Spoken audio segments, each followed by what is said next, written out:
स्वागत है दोस्तों। आप सुन रहे हैं कहानी वार्ता अपने दोस्त विक्रम के साथ। आज हम वर्दी का नशा का तीसरा भाग सुनने जा रहे हैं। देवराज चौहान के साथ एक सरकारी आदमी, एक पुलिस इंस्पेक्टर, सब इंस्पेक्टर मिल चुका है। खजाना, एक गड़ा हुआ खजाना मिला है, तो देखते हैं कैसे चोरी करेंगे ये। बाकी की बातें कहानी के अंत में। शुरू करते हैं वर्दी का नशा भाग 3।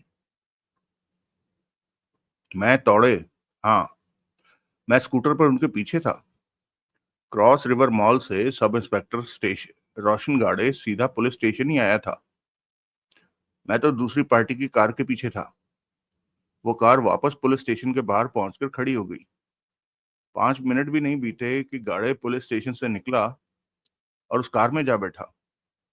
उसके बाद कार उसी इलाके की सड़कों पर घूमती रही। मैं स्कूटर पर कार के पीछे रहा। ऐसा 1.5-2 घंटे तक होता रहा। 1.5-2 घंटे तक उधर से आती आवाज तौड़े के कानों में पड़ी। जी हाँ, 1.5 घंटा तो वो कार उसी इलाके में घूमती रही। मेरे ख्याल में चलती कार के भीतर खजाने पर हाथ मारने के बारे में बात की जा रही होगी। कार वाले लोगों में विनय बरूटा हो सकता है। तुमने तस्वीरें नहीं ली उनकी? मौका ही नहीं मिला। फिर क्या हुआ? कार वालों ने गाड़ी को पुलिस स्टेशन के बाहर उतारा और वो चलते बने। मैं कार के पीछे लग गया, लेकिन गड़बड़ हो गई। मेरे स्कूटर में पेट्रोल खत्म हो गया और वो निकल गए। तौड़े ने गहरी सांस ली। बेवकूफ, उनके बारे में जानना जरूरी था। मैं भी क्या करता, पेट्रोल खत्म हो गया। लेकिन मुझे पूरा विश्वास है कि ये लोग कल फिर मिलेंगे। अब इनका मिलना तो बार बार होगा। यकीनन ये लोग खजाने पर हाथ मारने का प्लान बना रहे हैं। गाड़े ने मेरे से विनय बरूटा का नंबर लिया था। गाड़े पर नजर रखो। कल वो गाड़े से मिलें तो फोन फोन कैमरा से उनकी तस्वीरें लेकर मुझे दिखाओ। कोशिश करूंगा कि कल ही ये काम कर दूं। शिवलाल तौड़े ने गंभीर स्वर में कहा। अगला दृश्य। सब इंस्पेक्टर रोशन गाड़े ने सुबह 6 बजे जंगल के खंडरों में ड्यूटी पर जा पहुंचा। उस वक्त वहां हलचल दिखाई दे रही थी। पुलिस बस में 150 पुलिस वाले आए और वहां ड्यूटी पर मौजूद पुलिस वालों की जगह ले ली। ड्यूटी से छुट्टी मिलते ही पुलिस वाले उन्हीं पुलिस की बसों में जा बैठे जो बसें दूसरे 150 पुलिस वालों को लेकर आई थी। बसें उन्हें लेकर चली गई। गाड़े खंडरों में तहखाने में जाने वाले प्रवेश द्वार पर पहुंचा। 3 पुलिस वाले इधर उधर टहल रहे थे और प्रवेश द्वार जैसी टूटी दीवार के पास सतर्कता से खड़े थे। ये कल वाले पुलिस वाले नहीं थे। उसे पहचानते नहीं थे। गाड़े ने इंस्पेक्टर चेतन नाड़ा को फोन करके अपने आप पहुंचने की खबर दी। नाड़ा ने बताया वो भीतर ही है और अभी बाहर आता है। 5 मिनट में इंस्पेक्टर नाड़ा बाहर आ गया। बाहर मौजूद दोनों पुलिस वालों ने उसकी तलाशी ली। तब गाड़े चंद कदमों के फासले पर खड़ा था। फिर इंस्पेक्टर चेतन नाड़ा गाड़े के पास आया। अच्छा वो गाड़े, तुम आ गए। नाड़ा बोला, मैं रात भर से जगा हूं और 1 मिनट भी नहीं सोया। अब तुम सारे काम संभालो, मैं 3-4 घंटे की नींद ले लूं। मुझे सारा काम समझा दीजिए सर। गाड़े बोला, हाँ, तुम्हें कुछ पुलिस वाले और भीतर से लोगों से भी मिलवा देता हूँ, ताकि तुम्हें कहीं भी जाने में परेशानी ना हो और सारा काम ठीक से संभाल सको। पराठे लाए हो? Yes sir. गाड़े ने हाथ में पकड़ा लिफाफा नाड़ा की तरफ बढ़ाकर कहा, 2 नमकीन पराठे हैं और साथ में दही है। ये ठीक किया। रात भर जागकर भूख लग जाती है। नाड़ा ने लिफाफा थामा। आओ। वो सामने खड़े दोनों पुलिस वालों के पास पहुंचे। ये सब इंस्पेक्टर रोशन गाड़े है, मेरे असिस्टेंट। मेरी गैर गैर मौजूदगी में ये यहाँ का कंट्रोलर और तुम लोगों का बड़ा होगा। Yes sir. पुलिस वालों ने तुरंत सतर्क स्वर में कहा। दूसरे लोगों से भी इसका परिचय करा देना। कुछ से तो मैं कराने जा ही रहा हूं। गाड़े और नाड़ा भीतर प्रवेश कर गए। यहाँ खाना नहीं आता जो आपने मुझे पराठे लाने को कहा? साथ ही सीढ़ियां उतरते गाड़े ने पूछा। खाना दोपहर को और रात को ही आता है। सुबह 10 बजे चाय बिस्कुट मच्छी यहाँ पहुंच जाती है। रोशन गाड़े ने सिर हिला दिया। सीढ़ियां उतरकर वो सामने जाते सीधे रास्ते की तरफ बढ़ गए। बाईं तरफ जगह जगह कतार में 9-10 हथियारबंद पुलिस वाले खड़े थे। नाड़ा ने उन सभी से रोशन गाड़े का परिचय करवाया। फिर वो उस जगह को पार करके आगे हॉल में पहुंच गए। गाड़े की निगाह पूरे हॉल में घूमी, परंतु खजाने जैसा कुछ न दिखा। अलबत्ता एक तरफ दीवार के साथ लगी पेटियों की संख्या बढ़ी हुई थी। वहां 30-40 लोग दिख रहे थे। कुछ प्लास्टिक के तिरपाल पर अभी भी नींद ले रहे थे। पेटियां ठोकने वाले चारों आदमी भी सोए दिख रहे थे। खजाना कहाँ है, जो कल शाम यहाँ पड़ा था? गाड़े ने पूछा। वो पेटियों में पैक हो गया। तो अब क्या काम हो गया? अब तीसरे कमरे की दौलत को निकालकर यहाँ रखा जाएगा। फिर उसमें से हीरे, पन्नों, जवाहरातों, सोने के अलग अलग ढेर बनाए जाएंगे। इसके साथ ही एक्सपर्ट दौलत की कीमत भी अंदाजे से आंकते रहेंगे। फिर उन्हें पेटियों में पैक किया जाएगा। कल तक जाकर आज की निकली दौलत पेटियों में पैक हो सकेगी। आओ, इन लोगों से तुम्हारा परिचय करा दूं। सर, गाड़े सामान्य स्वर में बोला, इस तरह तो यहाँ की पेटियों से जगह भर जाएगी। तो मेरे ख्याल में तो सरकार को बीच बीच में पेटियां उठाने का इंतजाम कर लेना चाहिए। ये बात चल रही है, नाड़ा बोला। यहाँ जो सरकार के लोग हैं वो कुछ ऐसा ही सोच रहे हैं। अभी कुछ तय नहीं हुआ। अगला दृश्य। चेतन नाड़ा बाहर खुले में एक पेड़ के नीचे 2 टेबलें जोड़कर उस पर गहरी नींद में था। सुबह के 9 बज रहे थे। नाड़ा 7 बजे पराठे खाकर सोया था और काम संभालने का सिस्टम रोशन गाड़े को बता दिया था। हर जरूरी लोगों से उसने गाड़े की मुलाकात और परिचय करा दिया था। अब इंस्पेक्टर नाड़ा की जगह गाड़े ही सब संभाल रहा था। जो सरकारी लोग और पुलिस वाले उसे नहीं जानते थे, वो भी अब जानते जा रहे थे। रोशन गाड़े पूरी जिम्मेदारी से सब कामों को संभाल रहा था, मुस्तैद था। इन हालातों में वो खुद को नाड़ा से ज्यादा बेहतर साबित करके दिखाना चाहता था, ताकि जब नाड़ा नींद से उठे तो उसके बारे में उसे बेहतर रिपोर्ट मिले। ऐसा ना हो कि नाड़ा उसे लापरवाह देखे और उसे वापस पुलिस स्टेशन में ड्यूटी पर भेज दे। जबकि रोशन गाड़े का यहाँ रहना ज्यादा जरूरी था। वो जो करना चाहता था उसके लिए हर वक्त उसे यहीं होना चाहिए था। वो नहीं जानता था कि देवराज चौहान क्या कर रहा है, इस मामले के बारे में क्या सोच रहा है। कभी कभी तो ये सोचकर वो बेचैन हो जाता था कि अगर देवराज चौहान ने ये कह दिया कि ये काम उसके बस का नहीं है तो क्या होगा। गाड़े खुद भी यही सोच रहा था कि इतने सारे लोगों और पुलिस वालों के बीच से दौलत को भला कैसे निकाला जा सकता है। उसे ये संभव नहीं लग रहा था। परंतु जब देवराज चौहान के बारे में सोचता तो आशा बनने लगती कि देवराज चौहान ने ऐसी बहुत सी करामाती डकैतियां डाली हैं जो कि सफल ही नहीं हो सकती थी, परंतु वे हुई थी। ऐसे में देवराज चौहान ये काम कर लेगा किसी भी तरह। बार बार गाड़े मन ही मन ये शब्दों को दोहरा रहा था कि वो कर लेगा, परंतु कैसे, ये उसकी समझ से बाहर था। गाड़े कभी भीतर जाता तो कभी बाहर जाता। दिखाने को वो दिखा रहा था कि वो हर काम मुस्तैदी से कर रहा है। वैसे अपने हिस्से के सारे काम वो ठीक से निपटा भी रहा था, परंतु हकीकत में वो कोई ऐसा रास्ता तलाश कर रहा था जिससे देवराज चौहान द्वारा दौलत पर डकैती करवा सके। लेकिन ऐसा रास्ता कहीं भी नहीं था। खंडरों के तहखाने में जाने का एक ही रास्ता था, वहां से बाहर आने का भी वही एक रास्ता था। जमीन के नीचे मौजूद उस जगह से दाएं बाएं को रास्ता निकाला नहीं जा सकता था। देवराज चौहान इन हालातों में कैसे काम कर सकेगा, बार बार यही सोचकर परेशान हो उठता था गाड़े। इस वक्त गाड़े खंडरों के तहखाने में था। सांस रुक रही थी जैसे सांस रुक रही थी जैसे घंटा भर पहले ही तीसरे कमरे को खोला गया और वहां से खजाने जैसी दौलत निकालकर हॉल में बिछी तरपाल पर रखी जा रही थी। ये काम वहां मौजूद सरकारी लोग खुद ही कर रहे थे।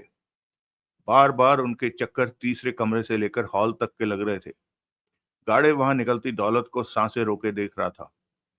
हीरे, पन्ने, जवाहरात, जेवरात, सोने की बनी चीजें देखकर गाड़े का दिल डूबा जा रहा था। इतनी दौलत!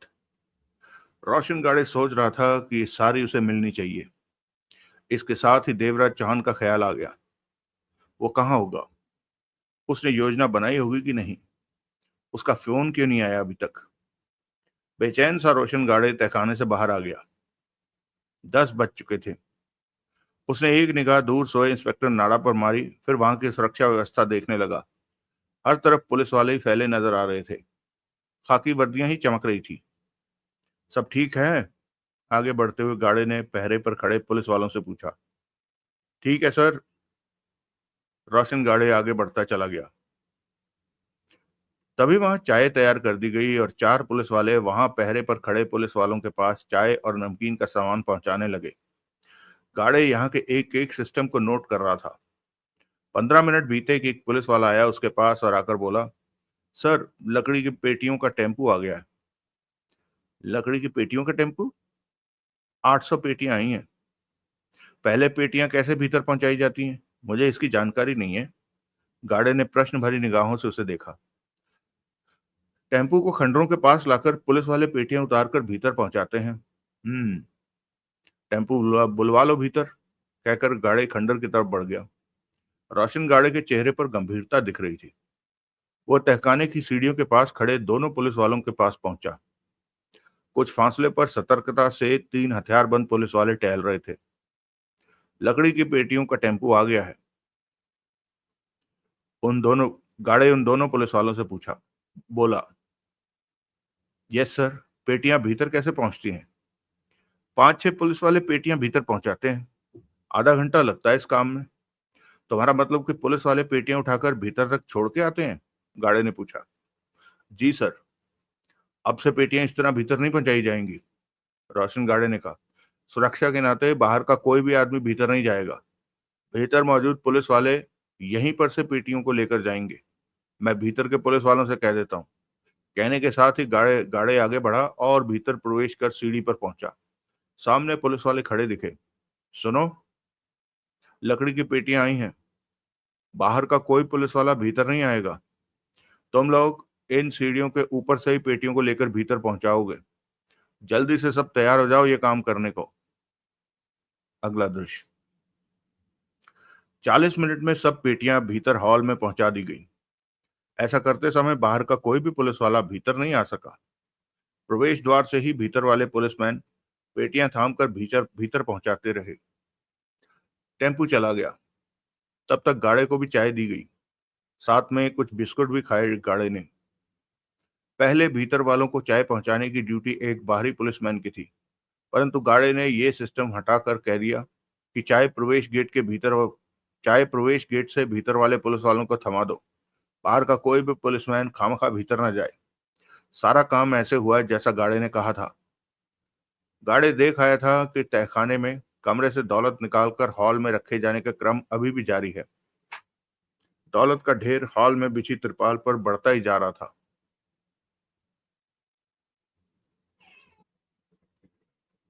4 लोग हीरों, पन्नों, जवाहरातों को अलग अलग करना शुरू कर चुके थे और पेटियां ठोकने वाले भी जाग चुके थे। कुछ ही देर में दौलत को पेटियों में बंद करने का काम शुरू हो जाना था। गाड़े जब भी भीतर से बाहर आता, बाहर मौजूद दोनों पुलिस वाले उसकी तलाशी अवश्य लेते। गाड़े बिना किसी ऐतराज के उन्हें सहयोग देता तलाशी में। वो तो अपनी ड्यूटी पूरी कर रहे थे। गाड़े जंगल में पुलिस वालों पर निगाह मारता, वहां के इंतजामों पर नजरें दौड़ाने लगा। कुछ ही देर बीती कि एक पुलिस वाला पास आकर बोला,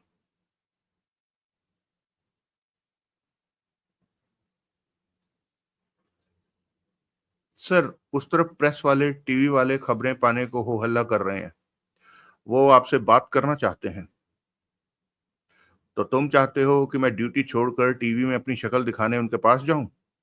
गाड़ी की आवाज कठोर हो गई। मम, मेरा ये मतलब नहीं था सर। पुलिस वाला घबराया सा गया। उन्हें कह दो इंस्पेक्टर साहब अभी बहुत व्यस्त हैं। 2 घंटे इंतजार करें, गाड़े बोला। और जब इंस्पेक्टर साहब सोकर उठे तो प्रेस वालों के बारे में उन्हें बता देना। मुझे ड्यूटी करने दो। यस सर, कहकर वो पुलिस वाला चला गया। गाड़े ने कलाई पर बंधी घड़ी में वक्त देखा। दिन के 11:30 बज रहे थे। देवराज चौहान का फोन नहीं आया था अभी तक। इस विचार के साथ ही गाड़े व्याकुल हो उठा कि कहीं देवराज चौहान को यह काम कठिन लगा हो और वो इस काम से किनारा कर गया हो। ऐसा हुआ तो सब गड़बड़ हो जाएगी। गाड़े के होंठों में कसाव आ गया। सोचा कि वो अभी फोन करता है उन्हें, ताकि पता चल सके कि वो कुछ प्रोग्राम बना भी रहे हैं या नहीं। जगमोहन का फोन नंबर तो है ही उसके पास। इस विचार के पूरा होने की देर थी कि उसका फोन बज उठा। गाड़े का दिल धड़का। मोबाइल निकालकर फौरन उसने बात की। हाँ, हेलो, रोशन गाड़े। जगमोहन की आवाज उधर से आई। गाड़े ने मील भर लंबी चैन की सांस ली। मैं तुम्हें ही याद कर रहा था, गाड़े ने चैन भरे स्वर में कहा। वहीं पर हो? हाँ, हम भी यहाँ हैं, अभी आए हैं। इस तरफ पुलिस की बड़ी गाड़ी खड़ी है, 3535 नंबर है उसका, वहीं आ जाओ। मैं यहाँ बहुत व्यस्त हूँ। इंस्पेक्टर नाड़ा रात भर का जगह था, अब सो रहा है। मैं आता हूँ 3535 नंबर की गाड़ी के पास। पुलिस की गाड़ी, वही। देखता हूँ वो किधर खड़ी है। आया अभी, कहकर गाड़ी ने फोन बंद कर दिया। अगला दृश्य। पुलिस के घेरे के बाहर जहां कई वाहन खड़े थे, उन्हीं में 3535 नंबर वैन खड़ी थी। 20 मिनट बाद रोशन गाड़े वहां जा पहुंचा। देवराज चौहान और जगमोहन को वहीं मौजूद पाया। पुलिस की गाड़ी खाली थी, वहां कोई भी पुलिस वाला नहीं था। वो उस गाड़ी की ओट में खड़े थे। सुरक्षित जगह थी ये। मैं तो सोच रहा था कि कहीं तुम लोगों का प्रोग्राम ना बदल गया हो, गाड़ी गंभीर स्वर में बोला। हमारे प्रोग्राम कभी नहीं बदलते, जगमोहन ने कहा। देवराज चौहान के देवराज चौहान सिगरेट के कश ले रहा था। तो पक्का है ना कि खजाने पर हाथ डालोगे? व्यग्र स्वर में बोल पड़ा गाड़ी। पक्का है प्यारे, जगमोहन ने दृढ़ स्वर में कहा। प्रोग्राम क्या बनाया? योजना बनी कोई? जगमोहन ने देवराज चौहान की तरफ इशारा किया। गाड़े ने देवराज चौहान को देखा। देवराज चौहान मुस्कुराया। मुस्कुरा क्यों रहे हो ऐसे मौके पर? पूछा गाड़े ने। तुम्हारी सहायता के बिना यह काम हो नहीं सकता, देवराज चौहान बोला। मैं तो तैयार ही हूं हर तरह की सहायता करने को, तुम बोलो तो सही। हमें भीतर तक जाना है, सब कुछ देखना है, देवराज चौहान ने कहा। रोशन गाड़ी के मस्तिष्क को जोरों का झटका लगा। भीतर जाना है? भीतर किधर? गाड़ी व्याकुल हुआ। खंडरों के भीतर, जहां खजाना पड़ा है। ये कैसे हो सकता है? तुम लोग भला वहां कैसे जा सकते हो? गाड़े ने अजीब स्वर में कहा। देख भी रहे थे कि यहाँ तगड़ा पहरा है। तुम तो क्या, बड़े से बड़ा अफसर भी भीतर नहीं जा सकता बिना इजाजत के। यहाँ पर तो तुमने डकैती करनी है। देवराज चौहान का स्वर बेहद शांत था। वो तो करनी ही है, तो हमें भीतर पहुंचाओ। ये असंभव बात है। तुम ड्यूटी देते भीतर जाते हो ना? हाँ, मैं तो, रास्ता तुम्हें मैं बताता हूँ। क्या? गाड़ी मुंह फाड़े उसे देखने लगा। यहाँ पुलिस वाले बहुत ज्यादा संख्या में मौजूद हैं। हर तरफ खाकी वर्दियां ही नजर आ रही हैं। पुलिस का मजबूत घेरा है हर तरफ, और यही मजबूती अब पुलिस वालों की सबसे बड़ी कमजोरी बनेगी। हम पुलिस वाले बनकर भीतर जाएंगे। पुलिस वाले बनकर? तुम हमें पुलिस वाले बनाकर भीतर ले जाओगे? ये तुमने सोचना है कि ये काम कैसे होगा। गाड़े हक्का बक्का खड़ा देवराज चौहान को देखने लगा। जगमोहन ने अपने कान में उंगली डाली और जोर से हिलाने लगा। फिर बोला, क्या हुआ? ये खतरनाक काम है। तुम दोनों को भीतर जाने की जरूरत ही क्या है? भीतर की हर खबर मैं तुम्हें दे रहा। सुनने और देखने में बहुत बड़ा फर्क होता है। देवराज चौहान बोला, हमने योजना बनानी है। ये काम तभी हो सकता है जब सब कुछ पर एक नजर मार ली जाए। ऐसी कोई चीज हमें दिखेगी जो तुम देखकर भी नहीं समझ पाए, और वो बातें हमारे काम की होंगी। तुम वहां की चीजें हमारी निगाहों से नहीं देख सकते, वो हमें ही देखनी पड़ेंगी। रोशन गाड़े ने सूखे होठों पर जीभ फेरी। उसका चेहरा बता रहा था कि वह तेजी से सोच रहा है। चंद पल चुप्पी रही। कोई नई बात हमें बताने को? देवराज चौहान ने पूछा। तीसरे कमरे की दौलत को निकाला जा रहा है पैकिंग के लिए। पैकिंग के लिए लकड़ियों की पेटियां आ पहुंची हैं। एक कमरे का माल पैक होने में करीब 2 दिन का वक्त लग रहा है। मतलब कि कम से कम 15 दिन का काम तो अभी बाकी है। नाडा से पता चला है कि संभव है साथ साथ में पेटियां सरकारी खजाने तक पहुंचाई जाएं। इस पर अभी बातचीत चल रही है। लेकिन मुझे पूरा भरोसा है कि जल्दी वो पेटियां ले जाना शुरू कर देंगे, क्योंकि पेटियां पैक होने के साथ हॉल भरता जा रहा है। वो उन पेटियों को ले जाना कभी भी शुरू कर सकते हैं। रोशन गार्डे ने गंभीर स्वर में कहा। जगमोहन ने देवराज चौहान को देखा, फिर कहा, ऐसा हुआ तो हमारा मजा खराब हो जाएगा। हम कुछ नहीं कर सकते। देवराज चौहान ने कश लेकर सिगरेट एक तरफ उछाल दी। हमारा काम तो होता ही होगा। ये जल्दीबाजी का काम नहीं है। जितना वक्त लगना है वो तो लगना ही है, देवराज चौहान बोला, जबकि गाड़े के चेहरे पर सोचे दौड़ रही थी। वो कुछ परेशान होता दिख रहा था। तुम्हें हमें खंडर के भीतर का चक्कर लगवाना है गाड़े, जगमोहन ने कहा। ये तुम्हें करना ही होगा। वही सोच रहा हूँ, गाड़े ने चिंतित स्वर में कहा। सोच रहा हूँ कैसे होगा ये काम। ये जो पुलिस वाले फैले दिखाई दे रहे हैं, ये कहाँ से आते हैं, देवराज चौहान ने पूछा। हेडक्वार्टर में बैठे बड़े अफसरों ने सब इंतजाम कर रखा है, गाड़े बोला। तुम्हारे पुलिस स्टेशन के कितने पुलिस वाले हैं यहाँ? दो चार ही हैं। उन्हें मैंने चाय पानी सर्व करते देखा है। तुम हमें पुलिस वाले बनाओ और हमारा भीतर का चक्कर लगवा दो। फंस गया तो हमारा काम धरा का धरा रह जाएगा। ये जरूरी है। इंस्पेक्टर चेतन नाडा भी तो यहाँ होता ही है। वो हर वक्त यहाँ होता है? हर वक्त तो नहीं, पर वो अक्सर यहीं होता है। वो जब यहाँ ना हो तब तुम हमें भीतर ले जाना। तुम ही सोचो ये कैसे कैसे करोगे ये काम। गाड़े ने व्याकुल भाव से जेब से मोबाइल फोन निकाला और नंबर मिलाने लगा। किसे? अपने खास टेलर को फोन कर रहा हूँ, बांद्रा वेस्ट में। तुम जाकर नाप दे दो उधर। रात तक वो तुम दोनों के लिए हवलदार की वर्दी तैयार कर देगा। हवलदार नहीं, कांस्टेबल की वर्दी। कांस्टेबल पर कोई खास ध्यान नहीं देता। ओहदा जितना बड़ा होगा, आदमी उतना ही दूसरों की नजरों में आता है। मैं अपने टेलर को सब समझा दूंगा। वो कल सुबह दुकान खुलते ही तुम लोगों को वर्दियां दे देगा, और लेदर के काले जूते किसी से खरीद लेना। जूते फैशन वाले ना हो, मजबूती लिए हों। पुलिस वाले ऐसे ही जूते पहनते हैं। मेरा टेलर तुम लोगों के लिए बेल्ट का भी इंतजाम कर देगा। यानी कि वर्दी में जो भी चीजें लगती हैं वो सब कुछ फिट कर देगा।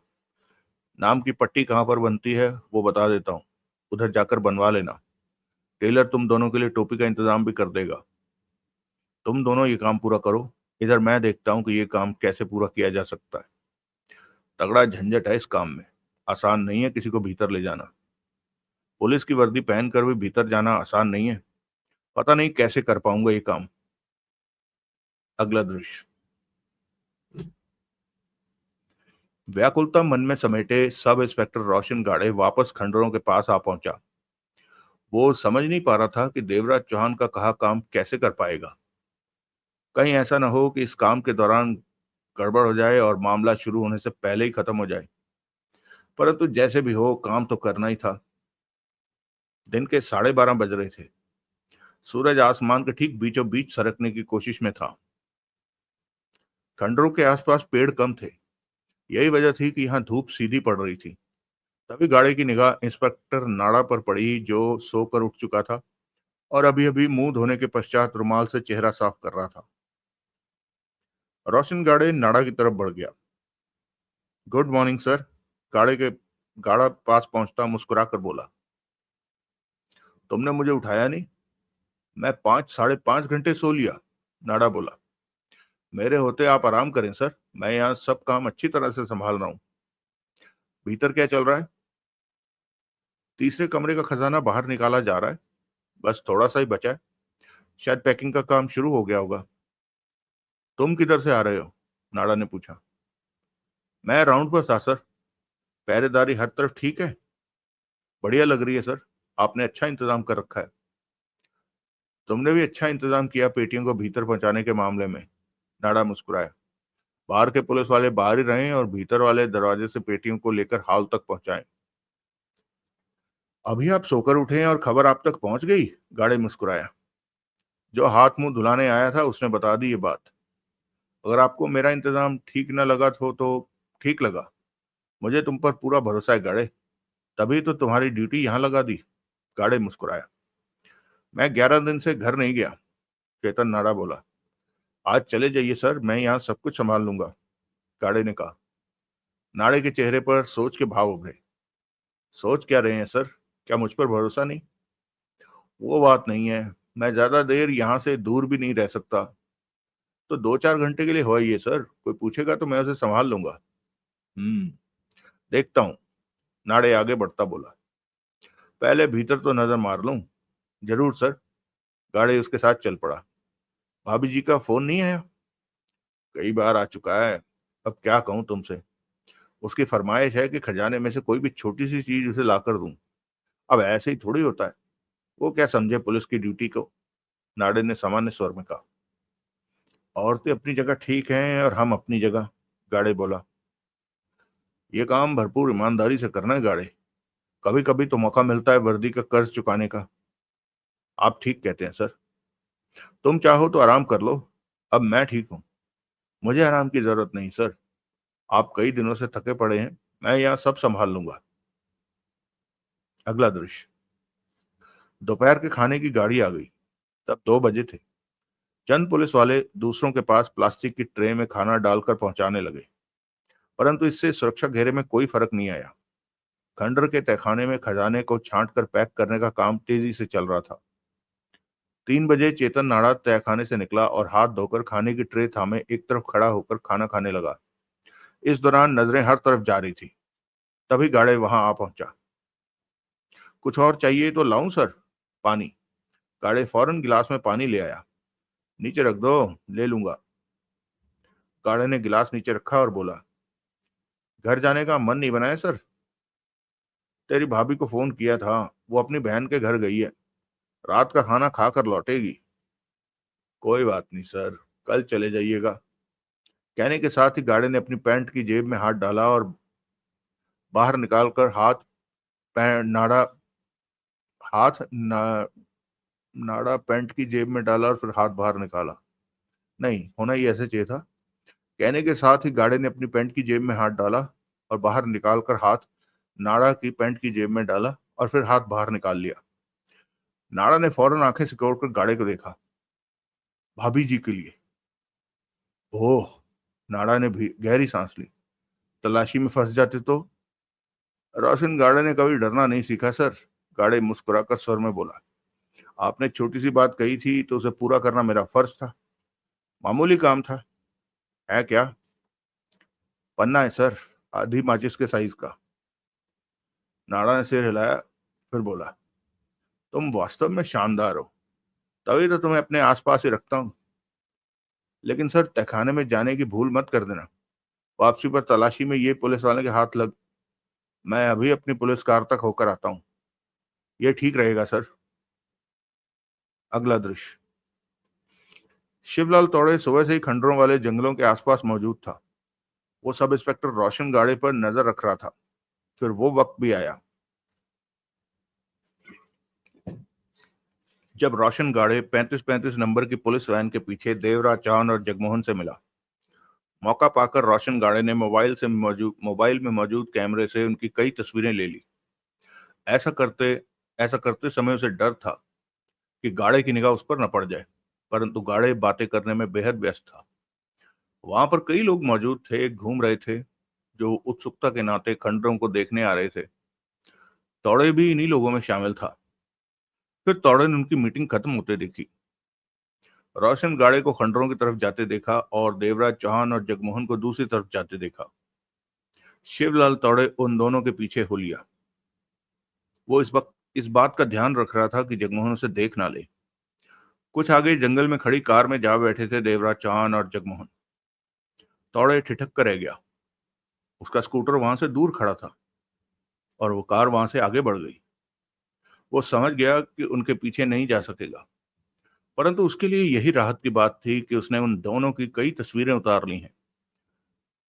कोई तस्वीर तो स्पष्ट होगी ही। तौड़े ने मोबाइल निकाला और तस्वीरें देखने लगा। 2-3 तस्वीरें तो बिल्कुल स्पष्ट थी। तौड़े मुस्कुरा पड़ा। शिवलाल तौड़े ने अपना स्कूटर उठाया और वहां से चल पड़ा। पास के बाजार में एक मोबाइल शॉप पर पहुंचा। कहिए, शॉप के सेल्समैन ने पूछा।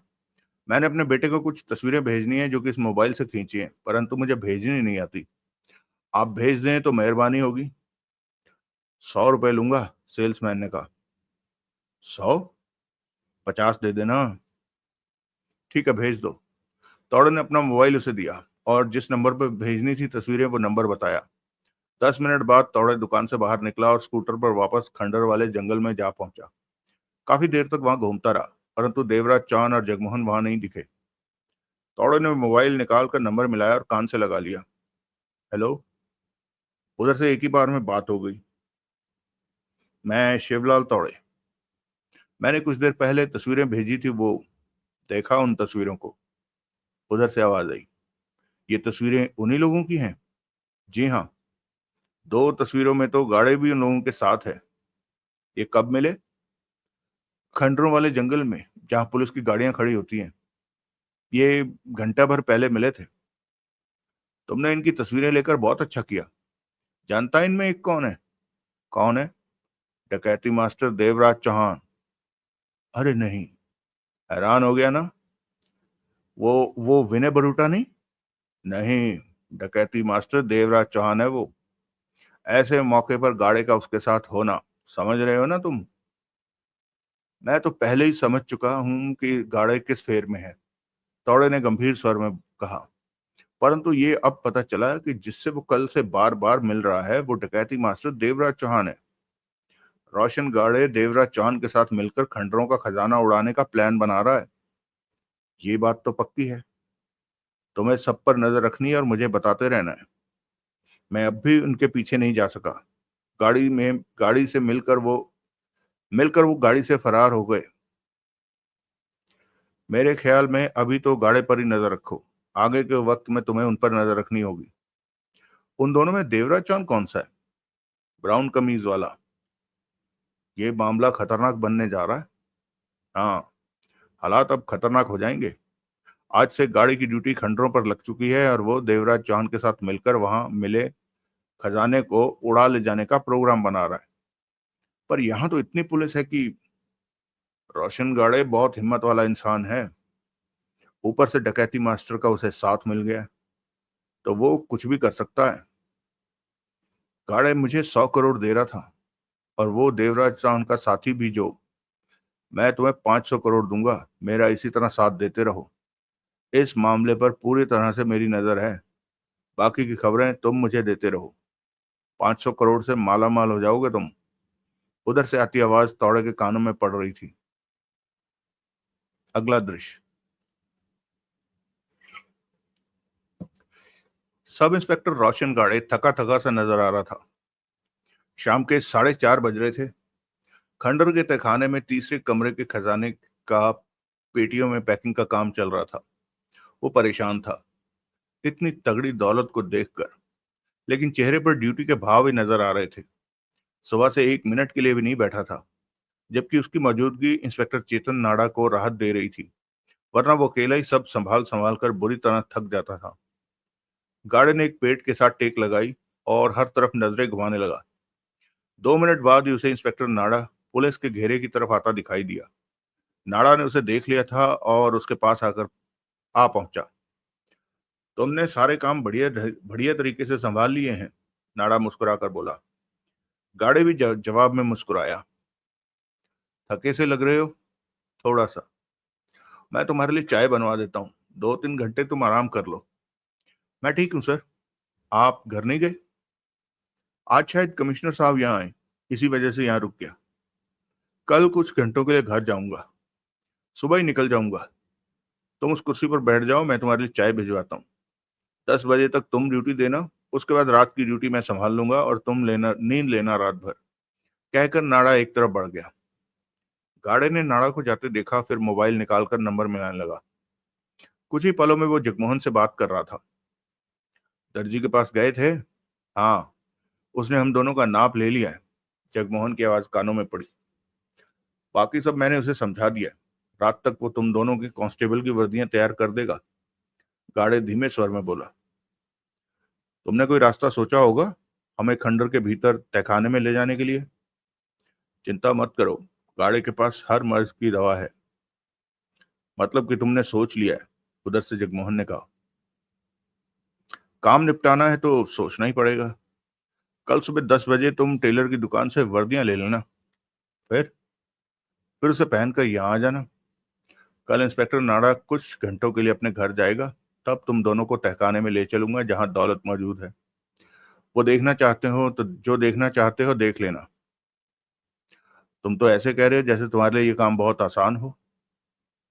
दिल से काम पूरा करना हो तो फिर हर काम आसान लगता है, जबकि ये खतरे से भरा कठिन काम है। तुम तो तभी खंडरों की तरफ से पुलिस वालों की कुछ आवाजें उठती सुनी गाड़े ने। मैं तुमसे फिर बात करता हूँ, कहते हुए गाड़े ने फोन बंद करके जेब में रखा और उस तरफ बढ़ गया। खंडर के दरवाजे पर 4-5 पुलिस वाले इकट्ठे होते दिख गए थे। रोशन गाड़े तुरंत वहां पहुंच गया। क्या बात है? गाड़े ने ऊंचे स्वर में पूछा। गेट पर पहरा देने वाले दोनों पुलिस वालों ने एक व्यक्ति को पकड़ रखा था। वो आदमी पुरातत्व विभाग का कर्मचारी था जो कि कई दिन से तहखाने में काम कर रहा था। सर, पुलिस वाला कह उठा, तलाशी में इन साहब की जेब से ये हीरा बरामद हुआ है। पुलिसमैन ने हीरा दिखाया। वो आधे लड्डू के साइज का था और नीले रंग लिए था। ये नीलम लगता है। गाड़े ने नीलम को ले लिया और उस आदमी को घूरा। तो तुम लालच में फंस गए? मैं माफी चाहता हूँ इंस्पेक्टर साहब। ये जाने कैसे मेरी जेब में आ गया। मैं हैरान हूं कि ये उड़कर तुम्हारी जेब में पहुंचा। रोशन गाड़े ने कड़वे स्वर में कहा। तुम जैसे लोगों से ही हमारा वास्ता पड़ता है। तुमने सोचा इतना माल है, एक आध खुद की जेब में डाल लो तो क्या फर्क पड़ेगा। हम लोगों को तुम भूल गए कि हम बाहरी चोरों के लिए ही नहीं, भीतरी चोरों के लिए भी खड़े हैं। तुम तो तभी इंस्पेक्टर चेतन नाड़ा वहां आ गया। सारा मामला जानते ही बोला, इस आदमी को मेरे हवाले कर दो। मैं अभी पुलिस स्टेशन से सब इंस्पेक्टर राम हेगड़े को बुला लेता हूँ। वो मामला दर्ज कर लेगा। तुम ये नीलम वापस भीतर दे आओ। इंस्पेक्टर गाड़े, सब इंस्पेक्टर गाड़े। यस सर, कहने के साथ ही गाड़े प्रवेश कर गया। सीढ़ियां उतरकर कमरों के सामने का रास्ता पार करके गाड़े हॉल में पहुंचा। वहां हर कोई व्यस्त नजर आ रहा था। काम ठीक ढंग से निपटे जा रहा था कि गाड़े ऊंचे स्वर में बोला, ये देखो, ये नीलम। गाड़े ने हाथ ऊपर करके नीलम दिखाया। सबकी नजरें गाड़ी की तरफ उठी। ये नीलम उस आदमी की जेब से मिला है जो अभी भी बाहर गया था। वो पुरातत्व विभाग का आदमी है। गाड़े ने नीलम को खजाने के ढेर की तरफ उछाल दिया। जो आदमी बाहर गया वो कौन था? मजूमदार, एक के होठों से निकला। उसने सोचा किसी को पता नहीं चलेगा, लेकिन हम वर्दी वाले सतर्क नजरें रखते हैं। अब मजूमदार साहब की नौकरी भी गई और जेल भी होगी। सरकारी माल चुराने की कोशिश की है उन्होंने। रोशन गाड़ी की निगाह सब पर जा रही थी। हम सबको ईमानदारी से अपना काम पूरा करना चाहिए। आपके और हमारे विभाग वालों ने हमारी ड्यूटी खजाने पर इस विश्वास के साथ लगाई है कि हम किसी भी तरह की गड़बड़ नहीं करेंगे। बहुत गलत किया मजूमदार ने, दूसरा व्यक्ति बोला। ऐसा हो जाता है। रोशन गाड़े मुस्कुराया। जब लालच सिर पर सवार होता है तो बाकी बातें याद नहीं रहती। कहने के साथ ही गाड़े आगे बढ़ा और हॉल में टहलने लगा। करीब आधा घंटा वहीं टहलता रहा, फिर बाहर आ गया। प्रवेश द्वार प्रवेश द्वार पर खड़े दोनों पुलिस वालों ने उसकी तलाशी ली, फिर गाड़ी आगे बढ़ गया। इंस्पेक्टर नाड़ा दिखा तो उसके पास जा पहुंचा। उस आदमी का नाम मजूमदार था सर, गाड़े बोला। पता चल गया है, सब इंस्पेक्टर उसे थाने ले गया है, चेतन नाड़ा ने कहा।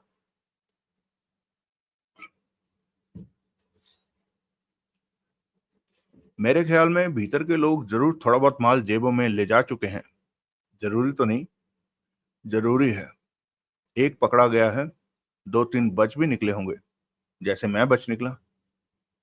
तुमने वो पन्ना कहाँ छिपाया था? नाड़ा ने धीमे स्वर में पूछा। टोपी के भीतर। तभी तो तलाशी में पुलिस वालों को मिला नहीं, गाड़े आहिस्ता से बोला। परंतु पुरातत्व विभाग वालों के पास टोपी नहीं है। जो मैं सोच रहा हूँ कि हमें अपने 2 आदमी उस हॉल के भीतर भी तैनात कर देने चाहिए। चेतन नाड़ा ने सोच भरी निगाहों से गाड़ी को देखा। वहां पुलिस वाले रहेंगे तो उन लोगों पर थोड़ा डर का दबाव बना रहेगा। वो हेरा फेरी की नहीं सोचेंगे। तुम ठीक समझते हो तो पुलिस वालों को तैनात कर दो। सिर्फ 2 को? 2 ही बहुत है सर, 2 ही बहुत है सर। उन पर सिर्फ डर का दबाव ही तो बनाना है, गार्डन ने शांत स्वर में कहा। तुम जैसा चाहो वैसा करो, तुम्हारी ईमानदारी पर मुझे शक नहीं है। मैं इस वर्दी की पूरी इज्जत करता हूं सर, आपकी तरह। नाड़ा मुस्कुराया और एक तरफ इशारा करके बोला, उधर तुम्हारी चाय बन रही है, बन गई होगी। गाड़े ने सिर हिलाया और बोला, कमिश्नर साहब आए नहीं अभी तक? खबर तो यही मिली थी कि उन्होंने राउंड पर आना है, देखते हैं। नाड़ा कह उठा। गाड़ी उस तरफ बढ़ गया जिधर चाय बनाने का काम होता था। एक तरफ अस्थाई बाथरूम वगैरह बन रखे थे। इस वक्त तो इस जगह पर पुलिस वालों के लिए हर जरूरत की चीज का इंतजाम था। कुछ आगे बढ़ते ही गाड़ी ने मोबाइल निकाला और जगमोहन का नंबर मिलाने लगा। दूसरी बार घंटी जाने पर बात हो गई। क्या है? उधर से जगमोहन ने पूछा। तुम लोग कल यहाँ पुलिस वाले बनकर आओगे तो पहचाने जा सकते हो।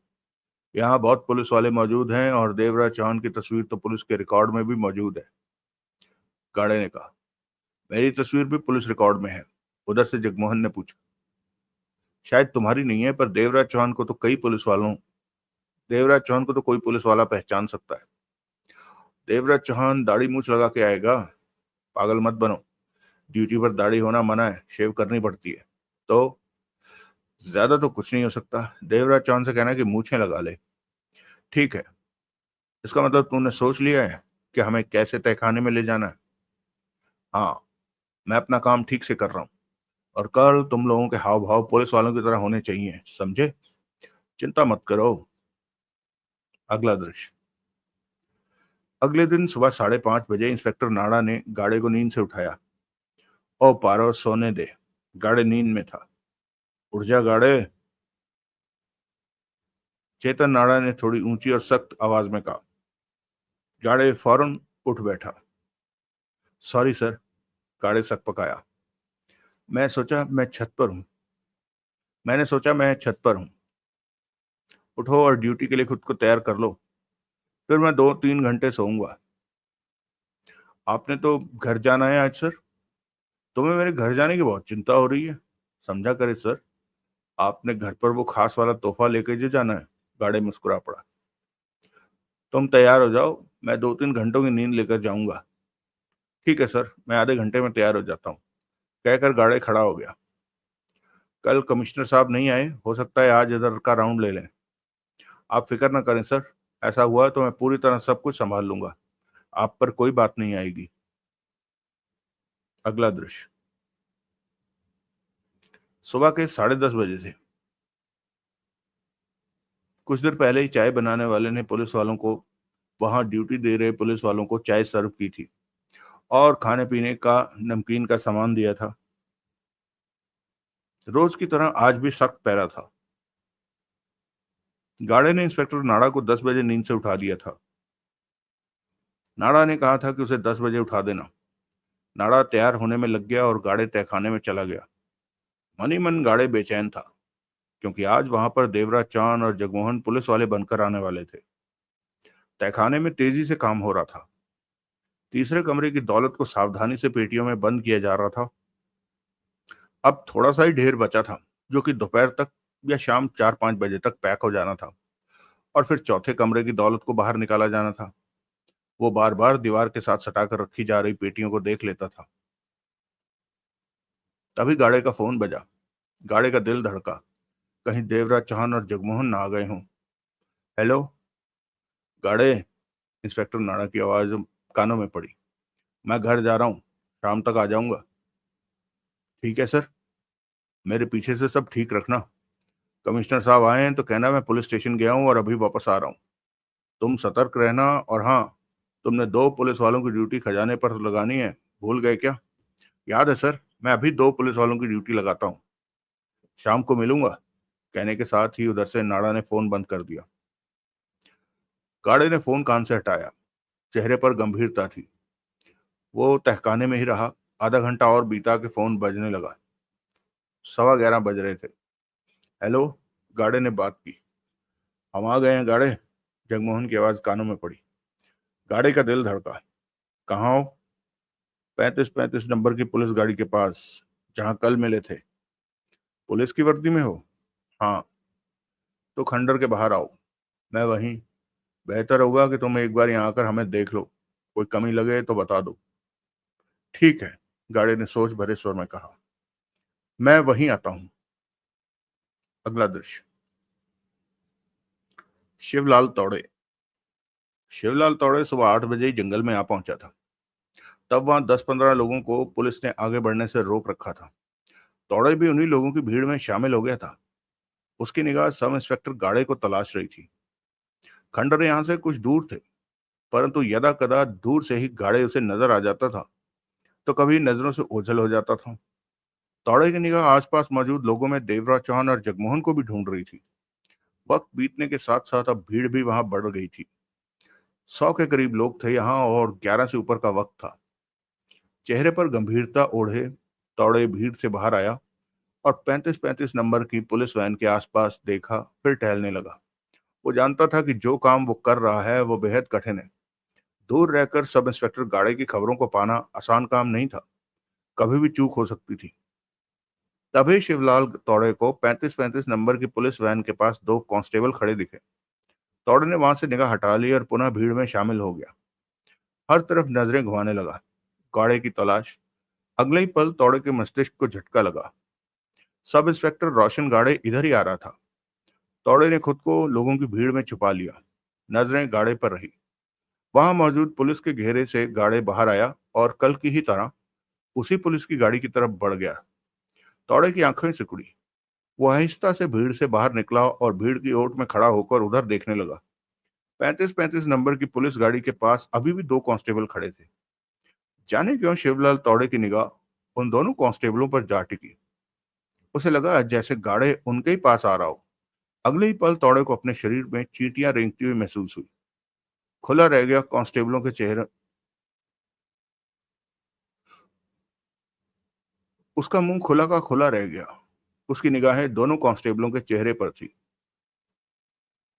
ये तो वही थे जो कल गाड़े को यहां मिले थे, और उसे पता चला था कि उन दोनों में से एक देवराज चौहान है, दूसरा वही था जो उससे विनय बरूटा के रूप में मिला था। वो तुरंत पास की भीड़ की ओट में खड़ा हो गया। इस तरह कि उन्हें भी देखता रहे। तौड़े का मस्तिष्क हवा में उड़ने लगा। देवराज चौहान ने मूछें लगा रखी थी। सब इंस्पेक्टर रोशन गाड़े क्या कर रहा है? डकैती मास्टर देवराज चौहान को कांस्टेबल की वर्दी पहनाकर क्या करने जा रहा है? तौड़े बेहाल हो गया था ये सब देखकर। नजरें उधर ही रही। अगला दृश्य। सब इंस्पेक्टर रोशन गाड़े पुलिस की 35-35 नंबर की गाड़ी के पास की ओट में पहुंचा तो सामने देवराज चौहान और जगमोहन को कांस्टेबल की वर्दी में देखकर ठिठक गया। 2 पल तो ठिठका ही रहा, फिर एकाएक मुस्कुरा कर बोला, बाई गॉड, कसम से एकदम टिच पुलिस वाले लग रहे हो। कोई कमी हो तो देख लो। जगमोहन बोला। सब ठीक है। गाड़े दोनों को ऊपर से नीचे तक देखता कह उठा। तुम दोनों पर कोई शक नहीं कर सकता। बाकी वहां पर अपनी अकल से काम लेना। अगर कोई गड़बड़ हो गई तो फिर हम ये काम नहीं कर सकेंगे। तुम कैसे हमें भीतर ले जाओगे? देवराज चौहान ने पूछा। कल पुरातत्व विभाग का एक आदमी नीलम चुराते पकड़ा गया था। ऐसे में मेरे और इंस्पेक्टर नाड़ा के बीच ये तय हुआ कि पुलिस के 2 आदमी तहखाने के भीतर उन लोगों के पास भी तैनात कर दिए जाएं कि उन लोगों को पुलिस का डर रहे और कोई भी हेराफेरी करने की ना सोचे। मैं तुम दोनों को उन्हीं पुलिस वालों के रूप में तहखाने में ले जाऊंगा। इंस्पेक्टर चेतन नाड़ा घर पर गया है, शाम को वापस आएगा। चेतन नाड़ा के सामने पड़ो तो पूछने पर कहना हेडक्वार्टर से भेजे गए हो। बाकी पुलिस वालों से कहना कि मेरे पुलिस स्टेशन से हो। ऐसे हालातों में तुम दोनों को ईमान समझदारी से संभालना होगा। बात बिगड़ी तो तुम भी फंस जाओगे। मुझे कोई फर्क नहीं पड़ेगा, गार्ड ने गंभीर स्वर में कहा। मैं तो कह सकता हूँ कि बाहर मौजूद पुलिस वालों में से 2 पुलिस वालों को लाया था। अपने को बचाना आता है मुझे, परंतु उस स्थिति में हमारा काम तो खराब हो जाएगा जो हम करना चाहते हैं। हमारी वजह से ये काम नहीं बिगड़ेगा, देवराज चौहान बोला। मैं भीतर जा रहा हूँ, तुम लोग खंडरों के पास आ जाओ। मैं वहीं मिलूंगा और तुम दोनों को भीतर ले जाऊंगा। अब जो मैंने देखा है पहले उससे तो निपट लो, जगमोहन ने कहा। क्या मतलब? गार्डे ने प्रश्न भरी निगाहों से उसे देखा और कहा। वो सामने लोगों को भीड़ लगी है। जगमोहन ने उस तरफ देखा। मिनट भर पहले मैंने उस चाय वाले को उस भीड़ में मौजूद देखा और वो इधर ही देख रहा था। चाय वाला मतलब शिवलाल तौड़े, जो कि तुम लोगों का मुखबिर है।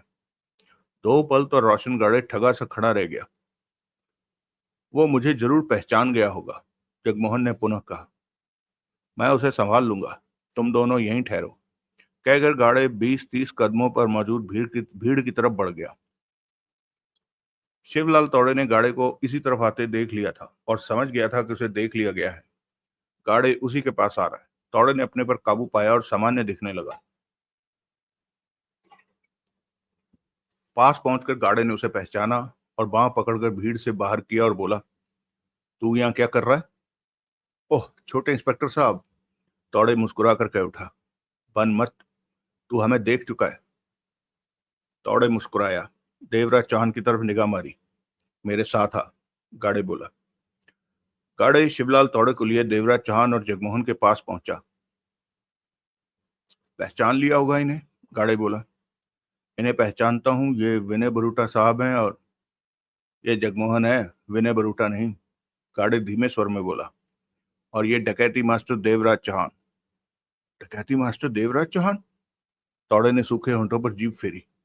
सुना है नाम, बहुत बार। और तेरे को पता भी है कि हम क्या कर रहे हैं? गाड़े का स्वर प्यार से भर गया। क्या? तेरे को सब पता है? पता है, तौड़े ने कहा। आप दोनों से शिकायत है मुझे, बता, बोल। मैंने ही आप लोगों को मिलाया। मुझे 100 करोड़ देने की बात हुई थी, परंतु उसके बाद क्या रहा मुझे कोई खबर नहीं दी गई। ये तो बेईमानों वाली बात हो गई छोटे इंस्पेक्टर साहब, तौड़े ने नाराजगी से कहा। तेरा मतलब कि हम तुम्हें भूल गए? तौड़े ने सहमति से सिर हिलाया। बेवकूफी वाली बातें बाहर मत कर, तू हमारे साथ है और रहेगा भी। 100 करोड़ तेरे को मिलेंगे, हमें सफल तो होने दे। बाद में आप मुझे भूल गए तो? तेरे को लगता है कि ऐसा होगा? गाड़े ने नाराजगी जाहिर की। शिवलाल तौड़े चुप रहा। कान खोल के सुन, जगमोहन बोला। हम सफल रहे तो तेरे को 100 करोड़ देंगे। अपनी जेब से नहीं देना है तुझे, मिले माल में से ही देना है। हम पर भरोसा रखकर नहीं चलेगा तो बात कैसे बनेगी? पर मैं आपका पता तो जानता नहीं कि जरूरत पड़ने पर। मेरा पता तो जानता है, गाड़े बोला। तुझे 100 करोड़ देने का जिम्मेवार मैं हूं। ठीक है, मेरे लायक कोई काम हो तो? तेरे लिए यही काम है कि तू हर वक्त भगवान से प्रार्थना कर कि हम सफल रहें, गाड़े ने गंभीर स्वर में कहा। इसके अलावा कोई काम होगा तो तुझे फोन पर बता दूंगा। तौड़े ने सहमति से सिर हिलाया। याद रखना, इस काम के तेरे को 100 करोड़ मिलेंगे। समझ गया। इंस्पेक्टर साहब से तो इस बारे में कोई बात नहीं की ना? तौड़े बोला। मैं क्या पागल हूं? तू इंस्पेक्टर साहब का खास है ना, इसलिए पूछा कि। एक बात समझ में नहीं आई, तौड़े जगमोहन को देखकर बोला। मैंने तो आपको विनय बरूटा का नंबर दिया था, अब ये विनय बरूटा से जगमोहन बन गया और डकैती मास्टर देवराज चौहान भी बीच में आ गया। इसने तुम्हें अपना नाम गलत बताया था, ये जगमोहन है, देवराज चौहान का साथी। ओह समझा। अपनी जबान बंद रखना, हम तेरे को 100 करोड़ देने के लिए ही भागे फिर रहे हैं। जवाब में शिवलाल तौड़े भी मुस्कुराया।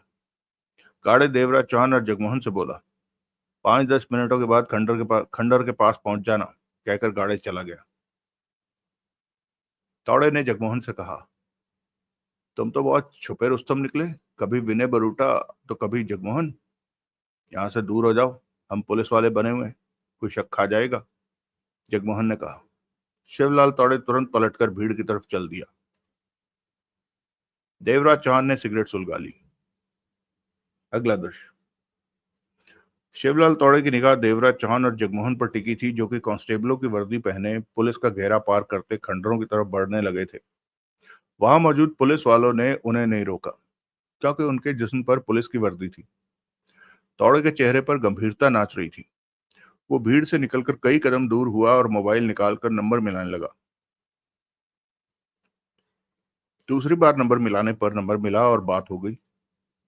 हेलो, मैं अभी देवराज चौहान से मिला, डकैती मास्टर देवराज चौहान से, तौड़े धीमे स्वर में बोला। अच्छा, वो कैसे? उधर से आवाज आई। तौड़े ने फोन पर अभी सारी बात बताई। तो देवराज चौहान और जगमोहन कांस्टेबलों की वर्दी में खंडरों की तरफ गए हैं, उधर से सोच भरे स्वर में कहा गया। हाँ, गाड़े कोई गहरा ही चक्कर चला रहा है, तौड़े बोला। चलाने दो, जो हो रहा है बढ़िया हो रहा है, और होने दो।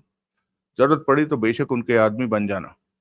अब तुम्हें ये काम करना है कि रोज एक फोन गाड़े को करना, उसे हर बार यही कहना है कि काम हो गया। तुमने ये दिखाना है उसे कि तुम्हें अपने 100 करोड़ की बहुत चिंता है। सामान्य तौर पर ऐसे मामले में इंसान यही करता है। नहीं, अब तुम्हें ये काम करना है कि रोज एक फोन गाड़े को करना है, उसे हर बार यही कहना कि काम हो गया। तुमने ये दिखाना है उसे कि तुम्हें अपने 100 करोड़ की बहुत चिंता है। सामान्य तौर पर ऐसे मामले में इंसान यही करता है। समझ गया? देवराज चौहान के साथ उसका साथी जगमोहन है, जिसने पहले खुद को विनय बरूटा बताया था। तुम बढ़िया काम कर रहे हो, अच्छी तरह मैदान को संभाले हुए हो। ऐसे ही सतर्क रहो। सुनो, देखो और मुझे बताते रहो। 500 करोड़ तो तुम्हें दूंगा ही, ठीक से काम निपटा तो ऊपर से भी कुछ दूंगा। अगला दृश्य। देवराज चौहान और जगमोहन कांस्टेबलों की वर्दी पहने खंडरों तक पहुंचे तो वहां उन्हें सब इंस्पेक्टर रोशन गाड़े मिला। दोनों ने गाड़े को सलूट दिया। आसपास और पुलिस वाले भी नजर आ रहे थे। देखा वर्दी का दम, गाड़े धीमे स्वर में कहता मुस्कुराया। ये कमाल ही है, यहाँ परिंदा भी पैर पर नहीं मार सकता। और तुम दोनों कितनी आसानी से यहाँ तक आ पहुंचे, क्योंकि ये वर्दी तुम दोनों ने पहन रखी है। कहने को यह साधारण कपड़ा है, परंतु जब वर्दी के रूप में शरीर पर चढ़ती है तो बहुत ताकतवर बन जाती है। तुम्हें काम की तरफ ध्यान देना चाहिए, देवराज चौहान बोला। चिंता मत करो, यहाँ सब कुछ मेरे कंट्रोल में है, गाड़े बोला। मेरे साथ आओ। तीनों खंडरों के उस प्रवेश द्वार की तरफ बढ़ गए जहां दो पुलिस वाले ड्यूटी पर मौजूद रहते थे। गाड़े 2 कदम आगे था और वो दोनों उसके 2 कदम पीछे थे। गाड़े उस दरवाजे के पहुंचकर वहां खड़े दोनों पुलिस वालों से बोला, इन्हें पहचान लो। ये दोनों कांस्टेबल भीतर हॉल में ड्यूटी देंगे, जहां पैकिंग का काम चल रहा है। दोनों ने देवराज चौहान और जगमोहन पर निगाह मारी। देवराज चौहान की छाती पर छोटी सी नेम प्लेट लगी थी जिस पर DR चौहान लिखा था। जगमोहन की छाती पर लगी नेम प्लेट पर J तलपड़े लिखा था। ठीक है सर, दोनों ने सतर्क अंदाज में कहा। मेरे पीछे आओ, गाड़े ने दोनों से कहा और भीतर प्रवेश करके सीढ़ियां उतरने लगा। जगमोहन और देवराज चौहान उसके पीछे थे। नजरें हर तरफ जा रही थी। वहां बिखर कर खड़े हथियारबंद पुलिस वालों को भी देखा और दाईं तरफ बने कमरे भी देखे। वो सीढ़ियों से नीचे उतरकर आगे बढ़ने लगे। चलते चलते उनके पास आकर गाड़े ने धीमे स्वर में कहा, ये हैं वो कमरे जिनमें दौलत भरी पड़ी थी। ये 3 कमरे जो खुले हैं, इनमें से दौलत निकाली जा चुकी है। आगे के 6 कमरे बंद हैं। इनकी दौलत अभी पैक होनी बाकी है। इसी में वक्त लग रहा है। देवराज चौहान और जगमोहन शांत से गाड़े के साथ आगे बढ़ रहे थे। जो देखना हो देख लो। इंस्पेक्टर नाड़ा के आने तक तुम लोग आसानी से यहाँ रह सकते हो। मैं अंदर बाहर आता जाता रहूंगा। उस रास्ते को पार करके वो हॉल में जा पहुंचे। वो रुके और गाड़े बोला, ये हॉल है। यहाँ के काम कैसे हो रहे हैं तुम लोग कुछ ही देर में समझ जाओगे। उधर जो दीवार के साथ पेटियां रखी हैं, उनमें यहाँ से मिली दौलत पैक है। देखते रहो, सब समझ जाओगे। आओ। गाड़े आगे बढ़ा, देवराज चौहान भी। परंतु जगमोहन की आंख तो उस तरफ खजाने के ढेर पर जा टिकी थी जहां इकट्ठे हुए लोग काम कर रहे थे। हीरे, पन्ने, जेवरात, सोने की बनी चीजें रह रह कर चमक मार रही थी। हक्का बक्का सा जगमोहन उस दौलत को देख रहा था। ये नजारा देखकर हर किसी का मन ललचा उठे सब कुछ लेने को। चलो, 4 कदम आगे खड़े देवराज चौहान ने कहा। जगमोहन फौरन आगे बढ़ा और आहिस्ता से कह उठा, ये तो बेशकीमती चीजें हैं। कागज के नोटों का महत्व अपनी जगह है और इस तरह की दौलत की तो कीमत ही नहीं लगाई जा सकती। ये पुरानी और नायाब चीजें हैं, जानदार, शानदार, कैसी चमक मार रही हैं। तुम यहाँ ड्यूटी पर हो, देवराज चौहान बोला।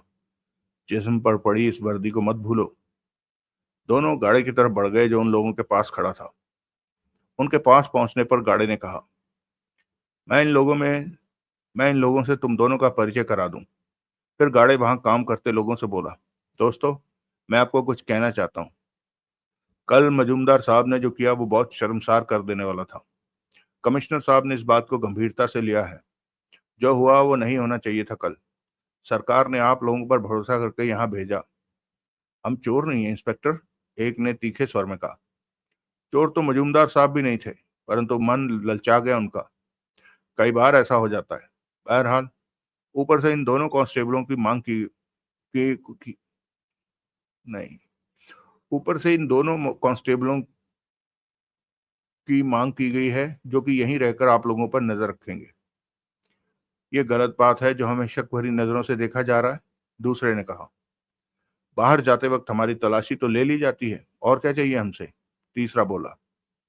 ये ऑर्डर ऊपर से आया है दोस्तों, मैं कुछ नहीं कर सकता, गार्ड ने गंभीर स्वर में कहा। हमें क्या, चौथा व्यक्ति मुस्कुरा कर कह उठा। 2 की जगह 20 खड़े कर दो। मेरा भी यही ख्याल है कि इसमें किसी को एतराज नहीं होना चाहिए, गार्ड ने कहा और वहां से हट गया। देवराज चौहान और जगमोहन इधर उधर खड़े हो गए। उनकी नजरें हर तरफ जा रही थी। मध्यम सी आवाजों के बीच तेजी से काम हो रहा था। पेटियां ठोकने की ठक ठक बार बार कानों में पड़ रही थी। जगमोहन की निगाह तो बार बार उस खजाने जैसी दौलत पर जा रही थी। देवराज चौहान जैसे आंखों ही आंखों में वहां के हर जगह की तस्वीर उतार रहा था। 10 मिनट रोशन गाड़े वहां रहा, फिर बाहर की तरफ बढ़ गया। जगमोहन देवराज चौहान के पास पहुंचा और फुसफुसा कर बोला, ऐसी दौलत को देखकर तो मेरा दिमाग खराब हो रहा है। जो काम करने आए हैं उस तरफ ध्यान दो, देवराज चौहान ने कहा और जगमोहन के पास से हट गया। अगला दृश्य। 1:45 बजा था जब जगमोहन का मोबाइल बजा। उन्हें करीब 2 घंटे बीत चुके थे भीतर आए हुए। फोन बाहर से सब इंस्पेक्टर गाड़े का था। हेलो, कमिश्नर साहब राउंड पर आए हैं, अब भीतर आने वाले हैं वो। बेहतर होगा कि तुम लोग तब तक के लिए बाहर आ जाओ जब तक कमिश्नर साहब चले नहीं जाते। तुम दोनों से कुछ पूछ लिया तो गड़बड़ होने का खतरा पैदा हो जाएगा। ठीक है, हम बाहर आ रहे हैं, कहकर जगमोहन ने फोन बंद किया और देवराज चौहान की तरफ बढ़ गया। जगमोहन ने देवराज चौहान को गाड़ी की कही बात बताई। बाहर चलो, मैंने जो देखना था जान लिया। दोनों बाहर की तरफ बढ़ गए। रास्ता पार करके सीढ़ियों पर चढ़े और ऊपर बाहर की तरफ खड़े पुलिस वालों ने उनकी तलाशी ली। पहले जगमोहन की, फिर देवराज चौहान की तलाशी ली गई। तभी जगमोहन की नजर सामने की तरफ पड़ी तो बौखला सा उठा। 8-10 पुलिस वालों का काफिला इसी तरफ आ रहा था। उनमें गाड़े भी था। और जगमोहन के लिए हड़बड़ाने वाली बात यह थी कि कमिश्नर साहब के साथ इंस्पेक्टर पवन कुमार वानखेड़े भी था। इंस्पेक्टर वानखेड़े के पास देवराज चौहान और जगमोहन की फाइल है। पुलिस डिपार्टमेंट ने इन्हें गिरफ्तार करके काम वानखेड़े को सौंपा हुआ है। वो इसी तरफ आते जा रहे थे। जगमोहन ने बेचैनी से देवराज चौहान को देखा। पुलिस वाला देवराज चौहान की तलाशी ले रहा था। ऐसे मौके पर देवराज चौहान को कुछ कहना बताना संभव नहीं था। देवराज चौहान का ध्यान पूरी तरह से तलाशी देने पर था, परंतु जगमोहन का बुरा हाल हो गया था। वो पुलिस वाले 20 कदमों के फासले पर रह गए थे। खुद जगमोहन ने उनकी तरफ पीठ कर ली थी और होंठों में कसाव आ गया था। जगमोहन को सारा खेल खत्म होता दिखा। वानखेड़े की उन पर निगाह पड़ने की देर थी कि सब कुछ बदल जाना था। खजाने की डकैती की बात तो दूर, खुद जेल में पहुंच जाना था। 10 कदमों का फासला रह गया था कि तभी तलाशी का काम पूरा हुआ तो देवराज चौहान वहां से हटा। जगमोहन को देखा, परंतु जगमोहन के चेहरे के भावों को देखकर संभला। जगमोहन ने आंख से पीछे आते पुलिस वालों की तरफ इशारा कर दिया। देवराज चौहान ठीक से समझ नहीं सका। यहां से चलो, जगमोहन ने कहा। देवराज चौहान उसके साथ चल पड़ा। जगमोहन की हालत पतली हो रही थी कि वानखेड़े की नजर उन पर न पड़ जाए, परंतु ऐसा कुछ भी नहीं हुआ। वो सब पुलिस वाले पास से निकल गए। देवराज चौहान और जगमोहन उनसे उल्टी तरफ बढ़ गए। तुम्हें क्या हुआ, तुमने नहीं देखा? जगमोहन ने गहरी सांस ली। क्या? उन पुलिस वालों में वानखेड़े भी था। ओह, देवराज चौहान के मस्तिष्क को झटका लगा। मुझे तो हर पल ऐसा लग रहा था कि वानखेड़े ने हमें अभी देखा तो अभी देखा। देवराज चौहान के होंठों पर मुस्कान रेंग गई। हमारा पुलिस वालों के बीच घूमना खतरनाक है, परंतु ये खतरा उठाना जरूरी था। वानखेड़े कमिश्नर के साथ तहखाने में गया है, वो बाहर भी आएगा। अब हमें भीतर जाने की जरूरत नहीं, बाहर के मामलों को देखना बाकी रह गया है। क्या देखना है यहाँ?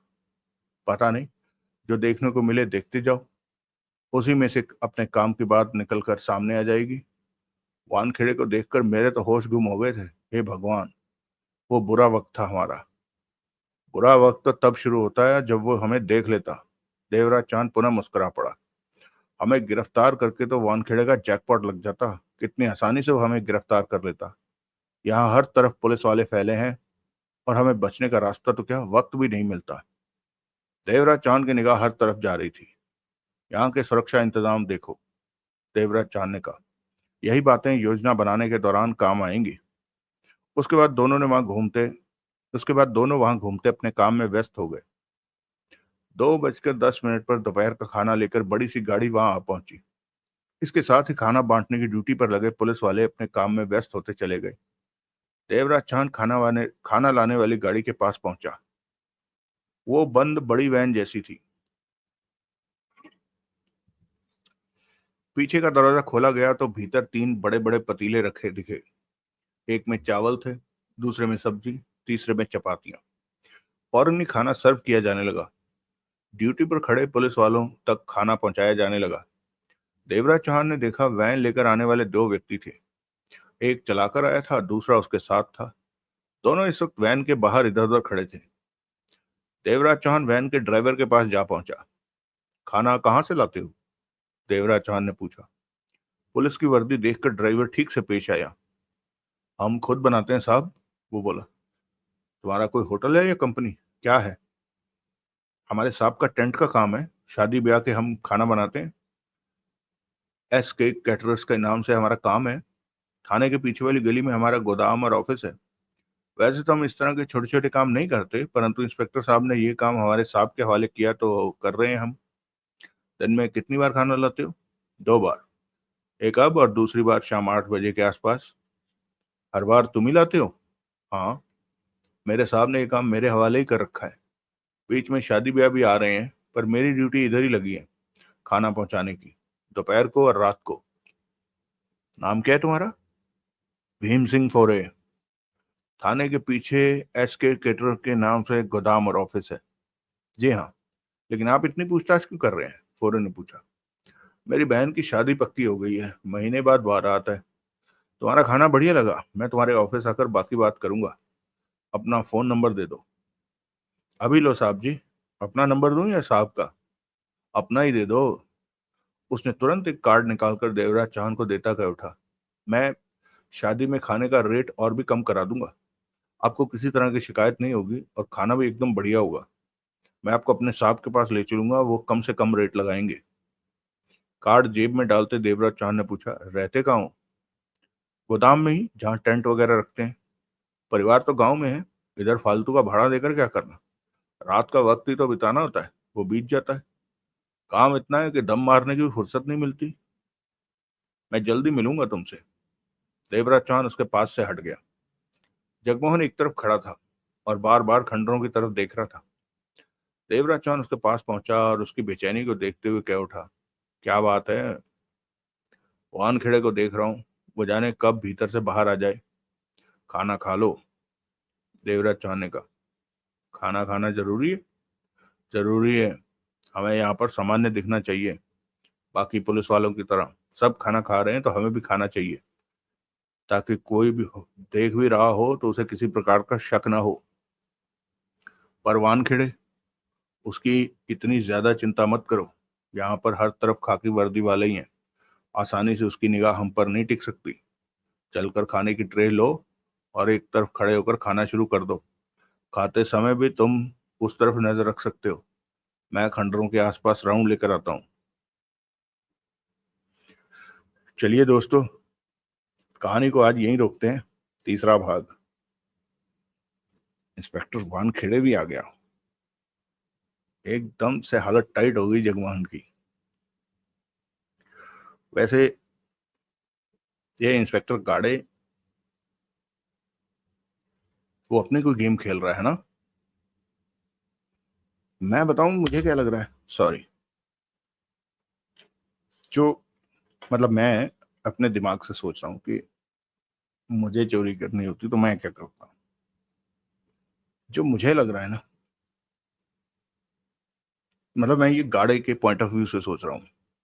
अब गाड़े है वहां का चौधरी, और ये पैसा इतना है, माल इतना है इसमें, कि अगर पैसे लेकर गाड़ी गायब हो जाए तो उसे दोबारा वापस इंस्पेक्टर बनने की जरूरत नहीं है।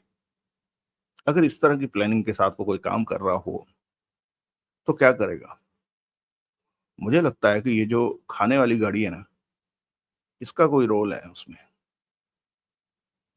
क्योंकि ये थाने वाले ने, मतलब पुलिस स्टेशन के पीछे के लोग, खाना आता है लोगों के लिए एक खास टाइम पर, रात को 8 बजे आएगा।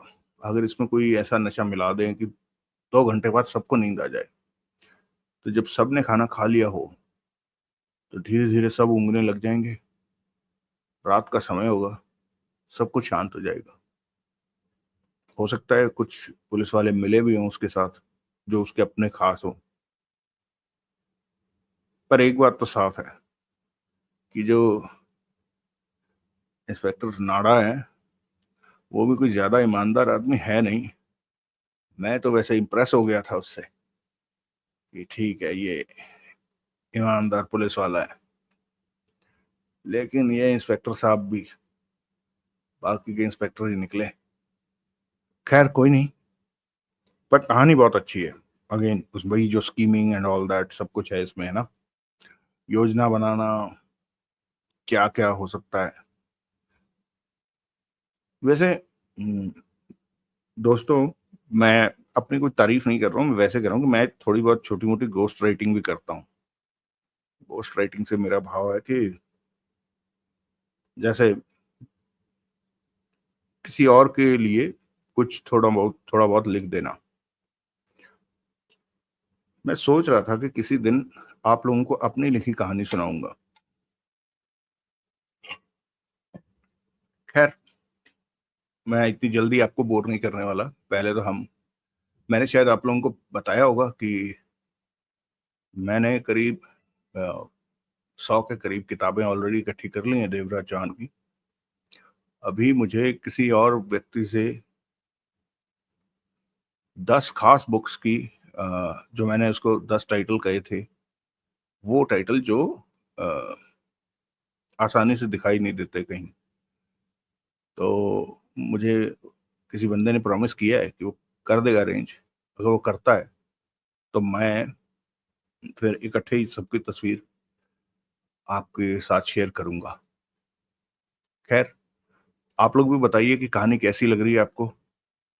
मैं ये मानता हूं कि रोज आपको एक एपिसोड सुनने को मिलता है जिससे कहानी की निरंतरता का वो मजा नहीं आ रहा होगा। हम एज अ पाठक मैं ये सोच रहा हूँ, लेकिन मुझे ऐसा लगता है कि शायद इतना की समय होता होगा, आप निकाल पाते होंगे सुनने के लिए। अगर ज्यादा रहेगा तो भी मेरी कोशिश है कि साइड बाय साइड में एक और कहानी पूरी की पूरी डाल दूं, और फिर हम इसी तरह आगे बढ़ेंगे ताकि आपको एक कहानी पूरी भी मिल जाए सुनने को।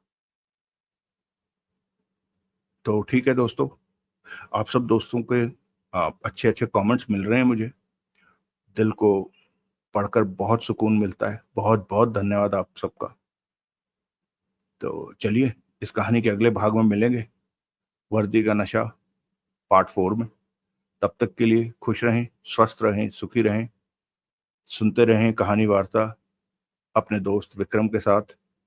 अच्छा हाँ, एक हमारे मित्र ने, अच्छा, मैं जिन मित्र ने ये सजेशन दिया था, मैं कहना चाहूँगा कि भाई मुझे ना आपका नाम जो है वो ठीक से मैं उच्चारण नहीं समझ पाया, इसलिए मैं आपका नाम ले नहीं पा रहा हूँ।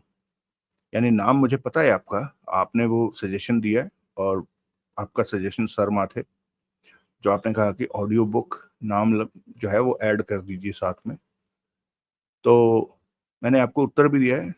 अगर आप कुछ सजेस्ट कर सकें कि कहानी वार्ता ऑडियो बुक कहानी वार्ता, या कहानी वार्ता की ऑडियो बुक्स, या क्या, तो जैसा भी आपको लगे वो आप मुझे सजेस्ट करिएगा। फिर हम अपने बाकी सभी दोस्तों से पूछ लेंगे, और उन दोस्तों को जो भी अच्छा लगेगा हम वही इकट्ठा रख लेंगे। यानी अगर मेजोरिटी ऑफ द फ्रेंड्स को अच्छा लग गया, हमारे ज़्यादा से ज़्यादा दोस्तों को अच्छा लगा, तो हम वही नाम रख लेंगे। ठीक है, तो चलिए फिर मिलते हैं अगले भाग में। जय हिंद, वंदे मातरम।